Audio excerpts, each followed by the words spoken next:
Olá, sétimo ano, tudo bem com vocês? Bom, a gente falando sobre a questão dos povos indígenas do Brasil, né? A gente viu que os povos pré-colombianos são os povos que habitavam a América antes da chegada de Cristóvão Colombo, né? Antes da chegada dos europeus. E aí a gente viu que o começo do processo de colonização, como vai ser no Brasil, os europeus já vão chegar aqui, né? Os portugueses, no caso, primeiramente, né? Depois a gente vai ter outras invasões, como a gente vai estudar mais um pouco mais para frente.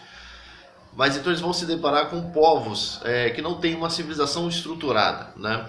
São vários povos diferentes que não têm nenhum tipo de trabalho de montar grandes civilizações, como a gente viu no caso dos astecas, por exemplo, né?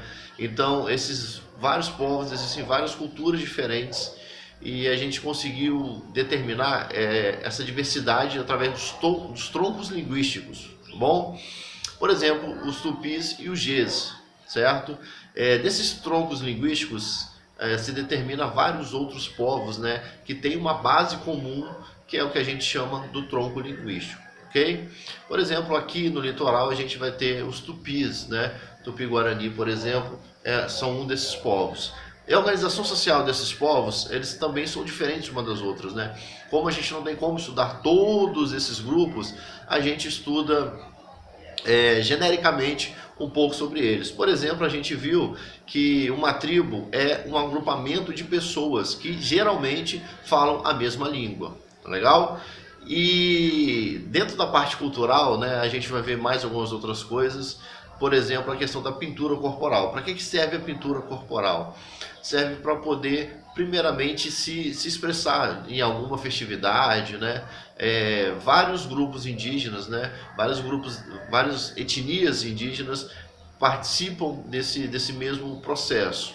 Legal? A gente viu que geralmente também são as mulheres que fazem esse trabalho de coletar as sementes e tá fazendo as pinturas, né, dele. Por exemplo, o urucum, né, é uma semente que você consegue extrair e formar uma tinta para poder passar e fazer essa pintura corporal, tá? E a relação com os seres humanos, os indígenas, né, como os seres humanos vão se desenvolver com a terra e os animais é muito importante também. É uma visão totalmente diferente daquele pensamento que os europeus têm, que vão chegar aqui colocando para os índios aqui do Brasil. Tá legal? Bom, fiquem em casa e se cuidem. Tchau, tchau.